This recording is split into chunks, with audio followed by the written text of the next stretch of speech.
ایک پٹھان، ایک 21 سالہ پنجابی لڑکا، دو مختلف صوبے، دو مختلف زبانیں، مگر ایک دن پٹھان اپنے جذبات میں آ کر اس کی ٹانگوں کو۔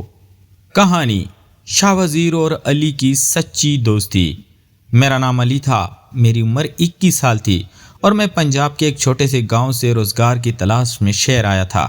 نئی جگہ، نئے لوگ اور نئی ذمہ داریاں، میرے لیے سب کچھ اجنبی تھا، لیکن مجھے معلوم نہیں تھا کہ یہی شہر میری زندگی کی سب سے خوبصورت اور سب سے دردناک یاد بن جائے گا۔ کمپنی میں میرے پہلے دن سب لوگ اپنے اپنے کام میں مصروف تھے، مگر ایک شخص ایسا تھا جس کی شخصیت سب سے الگ نظر آتی تھی۔ لمبا قد، مضبوط لہجہ، سادہ لباس اور چہرے پر وقار۔ سب اسے شاہ وزیر کہہ کر پکارتے تھے۔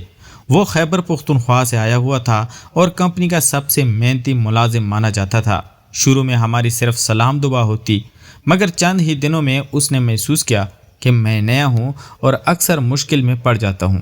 وہ خاموشی سے میری مدد کر دیتا، کبھی کام سمجھا دیتا، کبھی چائے پلا دیتا اور کبھی ہنس کر کہتا، علی یہاں ہمت نہیں ہارو گے تو کامیاب ہو جاؤ گے۔ اس کی باتوں میں عجیب سا خلوص تھا جس نے میرے دل میں اس کے لیے احترام پیدا کر دیا۔ وقت گزرتا گیا اور ہماری دوستی مضبوط ہوتی چلی گئی۔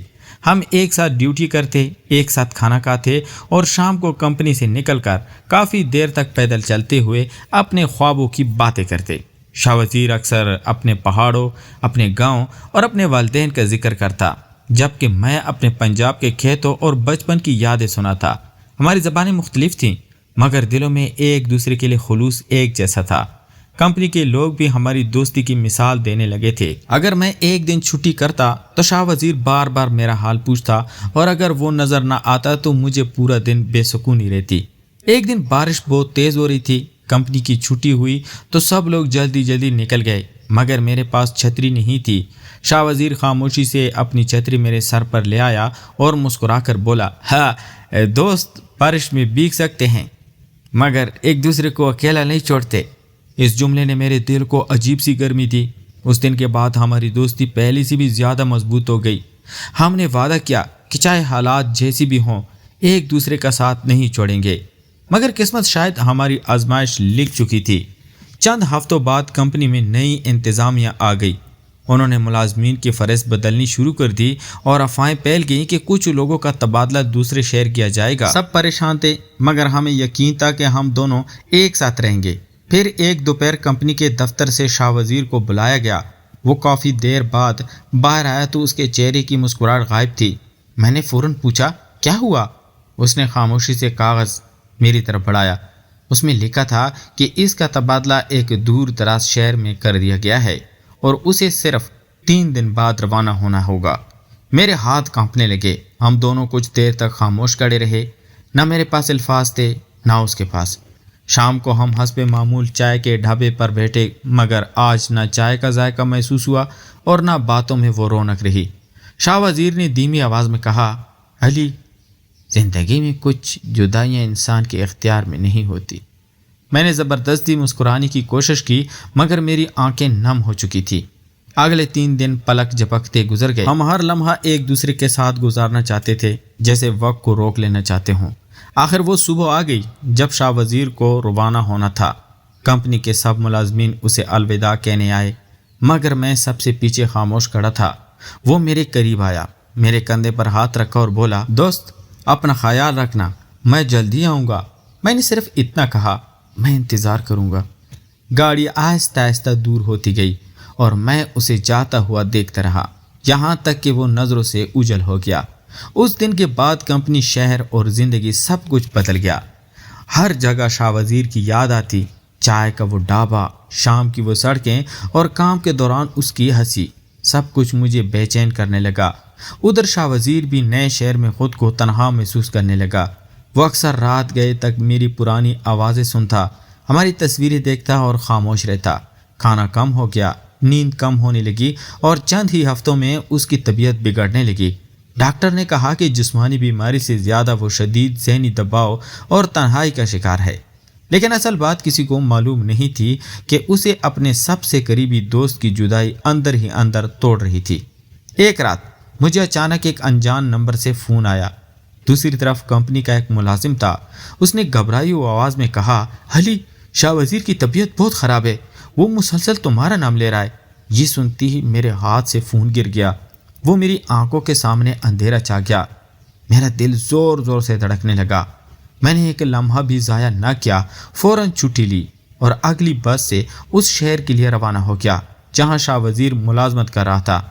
पूरा रास्ता मेरी आंखों के सामने वही दिन घूमते रहे जब हम एक साथ हंसते थे, एक साथ चाय पीते थे और एक दूसरे को हर मुश्किल में हौसला देते थे। मुझे बार बार यही खौफ सता रहा था कि कहीं मैं देर ना कर दूं। कई घंटों के सफ़र के बाद मैं अस्पताल पहुंचा। कमरे के दरवाजे पहुंचते ही मेरा दिल जैसे रुक सा गया। शाह वजीर बिस्तर पर लेटा था। उसका चेहरा पहले से भी कमज़ोर हो चुका था। आंखों के नीचे स्याह हल्के थे और वो खामोशी से छत को देख रहा था। जैसे ही उसने मेरी आवाज़ सुनी, उसने आहिस्ता से गर्दन मोड़ दी। हमारी नज़रें मिली तो उसकी आंखों में आंसू आ गए। मैं उसके करीब गया और उसका हाथ अपने हाथ में ले लिया। वो धीमी आवाज़ में बोला, अली, तुम आ गए हो। मुझे यकीन था तुम ज़रूर आओगे। मेरी आंखें भी बार आई। मैंने मुस्कुराकर कहा, दोस्त को कभी अकेला नहीं छोड़ते। ये सबक तो तुमने ही सिखाया था। शाह वजीर हल्का सा मुस्कुराया, मगर उसकी कमज़ोर सांसें बता रही थी कि वो अंदर से टूट चुका है। डॉक्टर ने मुझे बाहर बुलाकर बताया कि बीमारी सिर्फ जिस्म की नहीं बल्कि शदीद ज़हनी दबाव और तन्हाई ने उसे कमज़ोर कर दिया है। अगर उसे अपने लोगों का साथ और हौसला मिले तो वो जल्द संभल सकता है। मैंने फैसला कर लिया कि जब तक शाह वजीर मुकम्मल सेहताब नहीं होता मैं वापस नहीं जाऊँगा। अगले कई दिन मैं सुबह से शाम तक उसके साथ रहता। हम पुरानी बातें करते, पुरानी तस्वीरें देखते और मुस्तकबिल के ख्वाब दोबारा सजाने लगे। आहिस्ता आहिस्ता उसके चेहरे पर रौनक वापस आने लगी। नर्सें भी हैरान थी कि जिस मरीज ने कई दिन से खाना ठीक से नहीं खाया था वो अब हंसने लगा था।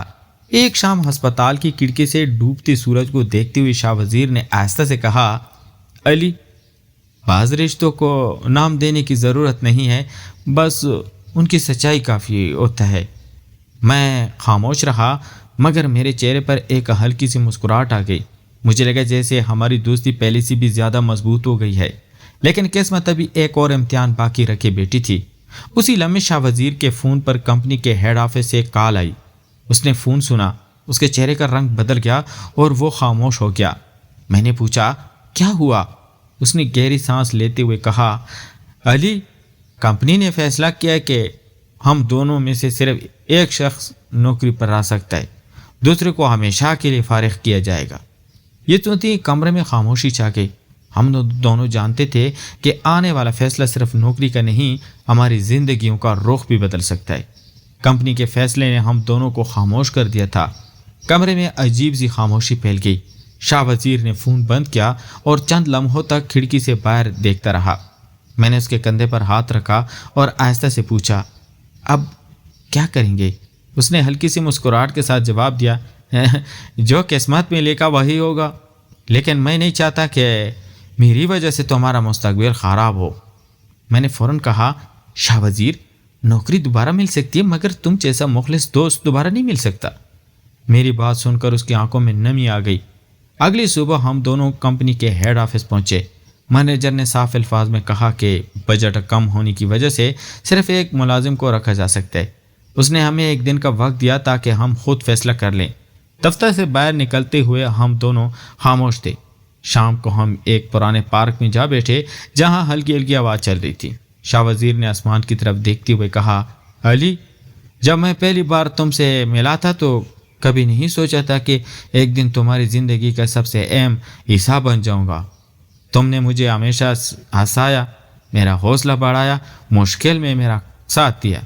मैंने मुस्कुराकर कहा, और तुमने मुझे सिखाया कि दोस्ती सिर्फ लफ्ज़ नहीं, एक जिम्मेदारी भी होती है। दोनों की आंखों में नमी थी, मगर दिल में एक दूसरे के लिए बेहद एहतराम भी था। उसी दौरान कंपनी का एक पुराना मुलाजिम हमारे पास आया। उसने आहिस्ता से बताया कि असल मसला बजट नहीं, बल्कि कंपनी के एक सीनियर अफसर को हमारी दोस्ती पसंद नहीं थी। वो चाहता था कि हम दोनों अलग हो जाएं ताकि टीम कमज़ोर पड़ जाए। ये सुनकर शाह वजीर के चेहरे पर पहली बार गुस्सा आया, मगर उसने खुद को संभाल लिया। उसने कहा, अगर हमारी दोस्ती किसी की तकलीफ देती है तो इसका मतलब यह है कि दोस्ती वाकई मजबूत है। अगले दिन हम दोबारा कंपनी पहुंचे। मैनेजर हमारे जवाब का इंतजार कर रहा था, मगर उससे पहले ही एक गैर मुतवक्किल वाक़या पेश आ गया। फैक्ट्री के गोदाम में अचानक आग लग गई। हर तरफ भगदड़ मच गई। मुलाजमीन जान बचाने के लिए बाहर भागने लगे, लेकिन एक नौजवान मजदूर अंदर फंस गया। शाह वजीर ने एक लम्हा भी ज़ाया ना किया और आग की लपेटों के दरमियान अंदर दौड़ गया। मैं भी उसके पीछे भागा। धुआं इतना ज़्यादा था कि सांस लेना मुश्किल हो रहा था। बड़ी मुश्किल से हमने उस मजदूर को बाहर निकाला। सब लोग हैरान रह गए। फायर ब्रिगेड भी पहुंच चुकी थी, मगर उससे पहले हम ही अपनी जान खतरे में डालकर एक इंसान की जान बचा चुके थे। इस वाक़े के बाद कंपनी के मालिक को पूरी हकीकत मालूम हुई। उसने न सिर्फ हम दोनों को मुलाजिम पर बरकरार रखा, बल्कि हमारी बहादुरी पर इनाम देने का भी ऐलान किया। हमें लगा कि अब शायद सब कुछ ठीक हो जाएगा, मगर उसी लम्हे शाह वजीर के मोबाइल पर गांव से एक कॉल आई। उसने फ़ोन सुनते ही अपना सर झुका लिया। उसके हाथ कांपने लगे और उसकी आंखों से आंसू बहने लगे। मैंने घबराकर पूछा, शाह वजीर क्या हुआ? उसने टूटती हुई आवाज़ में सिर्फ इतना कहा, अली, मेरे अब्बा जान की हालत बहुत नाजुक है, मुझे फ़ौरन गांव जाना होगा। और यही खबर हमारी ज़िंदगी का एक और मुश्किल मोड़ बनने वाली थी। शाह वजीर फ़ौरन अपने गांव रवाना हो गया, जबकि मैं भी चंद दिन बाद उसके पास पहुंच गया। उसके वालिद काफ़ी बीमार थे, लेकिन मुझे देखकर उनके चेहरे पर मुस्कुराहट आ गई। उन्होंने हमारा हाथ पकड़कर कहा, ज़िंदगी में सच्चे रिश्ते बहुत कम मिलते हैं, इन्हें हमेशा संभाल कर रखना। चंद दिन बाद उनकी तबीयत संभालने लगी। शाह वजीर ने फैसला किया कि वो अपने वालिदैन के करीब ही मुलाजमत करेगा, जबकि मैं पंजाब वापस आ गया। हमारी मुलाकातें कम हो गईं, मगर राब्ता ख़त्म ना हुआ। वक्त गुजरता गया, दोनों अपनी अपनी ज़िंदगी में मसरूफ़ हो गए, लेकिन जब भी मुश्किल वक्त आया, एक फ़ोन कॉल पर भी हम एक दूसरे के साथ खड़े थे। हमें एहसास हुआ कि सच्ची मोहब्बत और सच्ची दोस्ती किसी फासले की मोहताज नहीं होती, बल्कि एहतराम, एतमाद और खलूस से ज़िंदा रहती है। शाह वजीर और अली की कहानी ये सिखा गई कि ज़िंदगी में कुछ लोग हमेशा के लिए दिल में जगह बना लेते हैं, चाहे रास्ते अलग ही क्यों ना हो जाए। यही रिश्ता हमारी सबसे बड़ी ताकत बन जाता है और उसी की याद इंसान की हर मुश्किल में मजबूत रखती है। तो प्यारे दोस्तों, अगर आपको ये कहानी पसंद आई हो तो वीडियो को लाइक करें, चैनल को सब्सक्राइब करें और बेल आइकन ज़रूर दबाएं, ताकि ऐसी मज़ीद जज्बाती कहानियाँ सबसे पहले आप तक पहुँच सके। तो मिलते हैं एक और इंटरेस्टिंग स्टोरी के साथ। तब तक अपना ढेर सारा ख्याल रखिएगा। खुदा हाफिज़।